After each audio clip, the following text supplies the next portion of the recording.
100 years ago, women had fewer rights, fewer choices, fewer freedoms. They could not endlessly compare. They could not explore infinite possibilities. And yet, many felt more certain about the men they chose. Today, women have more freedom than ever. So why does love often feel more uncertain? If we misunderstand this difference, we may spend our lives searching for clarity in a world designed to create doubt. This is not about romanticizing the past, and it is not about returning to it. It is about understanding what changed in the psychology of choosing, because something did change, and it still shapes how relationships feel today. 100 years ago, life was smaller, and that smallness had a strange kind of power. Communities were tighter, reputation mattered, families were often involved. A woman usually knew a man's story, his family, his work, his character, before she ever considered his future. Courtship was slower. It unfolded in public spaces, under the quiet observation of people who knew both parties. There were rituals, a formal visit, a chaperoned walk, the deliberate exchange of letters. None of this was accidental. These structures served a psychological purpose. They slowed down the decision. They created friction, and friction creates reflection. Mystery existed, but chaos did not. Expectations were clearer. Roles were more defined. A woman evaluating a potential husband was not navigating an open sea of infinite options. She was making a choice within a map she already understood. Love did not begin with endless possibility. It began with context, and context creates psychological safety. Research in decision psychology consistently shows that people feel more confident in their choices when they have a framework, a set of criteria, a social structure, a familiar reference point. When the boundaries are clear, the decision inside those boundaries feels more real. Not because life was perfect. Women in 1920 faced enormous constraints: legal, social, economic. Many choices were not free at all. But within those constraints, the psychology of commitment operated differently. It was not fueled by passion alone. It was anchored by structure. And structure, it turns out, is one of the most underrated ingredients in emotional certainty. Today, the world is larger than ever, and so is the burden that comes with it. Dating apps alone have transformed the landscape of romantic selection in ways that no previous generation had to navigate. In the early 20th century, a woman might realistically encounter and seriously consider a handful of men over the course of several years. Today, she can swipe through hundreds of profiles in a single evening. Options are everywhere. Possibilities multiply. A single decision carries invisible comparisons. Who else is out there? Is there someone better? Am I settling too soon? The psychologist Barry Schwartz called this the paradox of choice. The idea that having more options does not make us happier.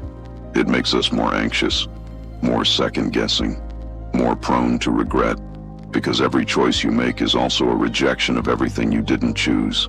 And when the list of rejected options is enormous, the weight of that rejection follows you. Freedom expanded, but so did uncertainty. The modern woman no longer chooses within a village. She chooses within an entire world. A world of filtered photos, curated personas, and the quiet suggestion that someone better might be just one more scroll away. And the human mind was never designed to feel calm inside endless comparison. We evolved in small groups, making decisions with limited but reliable information. The modern dating landscape is the opposite. Vast information, most of it unreliable, all of it presenting an illusion of completeness. We think we know someone because we've seen their profile. We think we've made a choice, but the algorithm is already suggesting the next one. When options increase, certainty often decreases, not because women are weaker, but because abundance changes perception. There is a concept in behavioral economics called opportunity cost, the value of what you give up when you choose something. In a world of few options, opportunity cost is small. You chose this path because it was one of very few. There's little reason to look back, but in a world of unlimited options, opportunity cost is enormous. Every relationship carries the shadow of every other relationship that wasn't chosen, and that shadow grows darker the more options remain visible. When something is rare, we examine it deeply. We are present with it. We invest in understanding it. When something is abundant, we evaluate it endlessly. We measure it against alternatives. We keep a mental exit open. This creates a quiet form of anxiety. Not dramatic, not obvious, but persistent. A background question that rarely disappears. Is this the right choice? Or just one of many? In the past, fewer options demanded commitment. Not because commitment was always desired, but because the absence of alternatives made staying the natural default. You invested fully because there was nothing else competing for your emotional attention. Today, endless options invite hesitation, and hesitation slowly erodes emotional certainty.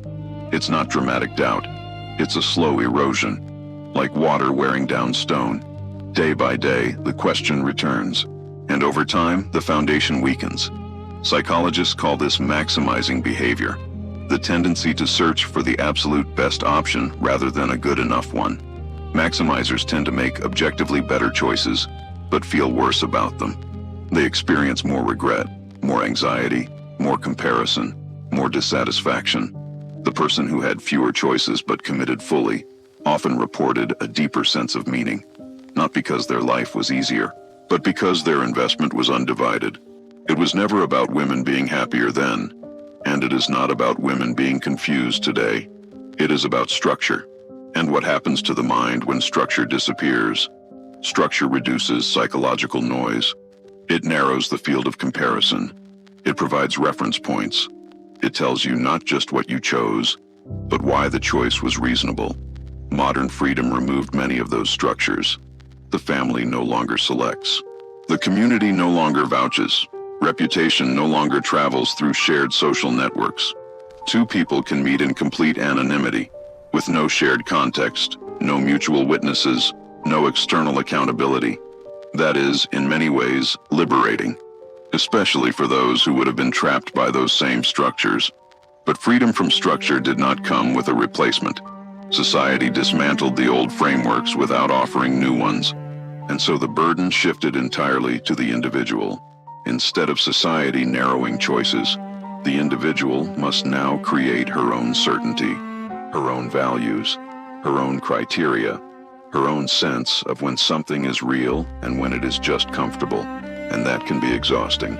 Not because she is incapable, but because certainty once came partly from the outside, confirmed by family, by ritual, by community. That external confirmation was a kind of ballast. It steadied the emotional ship. Now it must come entirely from within.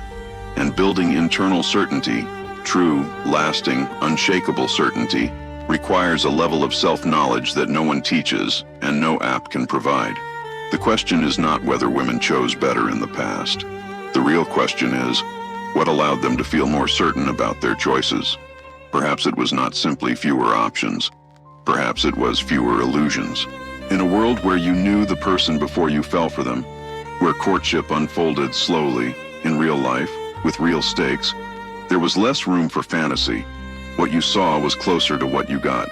Today, we often fall for versions of people rather than people themselves. The profile, the first impression, the carefully constructed narrative. We build an idea of someone, invest in that idea, and then discover the gap between idea and reality. And maybe clarity in love has never depended on freedom alone, but on understanding what truly matters before choosing. Values, character, compatibility in the quiet, mundane moments, not just the exciting ones. The women who felt certain a century ago were not simply lucky, and they were not simply constrained. Many of them had been taught, by culture, by ritual, by observation, what to look for. They had a framework, not always a fair one, but a framework nonetheless. The challenge today is to build that framework ourselves, consciously, thoughtfully, without the shortcuts that tradition once provided. The past is gone, and it is not coming back, but the psychological patterns remain. The human need for certainty, for context, for commitment. These did not evolve away. They are still there, still searching for the conditions that allow them to settle. If modern love feels uncertain, it may not be because there is too much freedom. It may be because freedom without structure creates noise, and clarity is never found in noise. It is built, slowly, consciously, within. Perhaps the real question is not whether women chose better then, but this: are we overwhelmed by freedom, Or have we simply forgotten how to create certainty within it? What do you think? Leave your answer in the comments below.